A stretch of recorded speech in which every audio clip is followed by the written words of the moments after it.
Mayor Jenderal TNI Muhammad Naudi Nurdika, lahir tanggal 18 April tahun 1969 di Kuningan, Jawa Barat.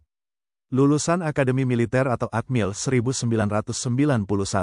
Seangkatan Panglima TNI Jenderal TNI Agus Subianto. Sejak tanggal 19 April tahun 2024, sebagai Pangdam II Sriwijaya. Berkualifikasi Artileri Medan atau Armet, merupakan satuan bantuan tempur Angkatan Darat. Jabatan terakhir Jenderal Bintang 2 ini, Komandan Pusat Kesenjataan Artileri Medan. Maijen TNI Muhammad Naudi Nurdika mantan Danrem 044 Garuda Dempo. Juga mantan Danrem 102 Panju Panjung dan mantan Kasrem 121 Alambana Wanawai. Naudi Nurdika Komandan Komando Distrik Militer 0811 Tuban 2010.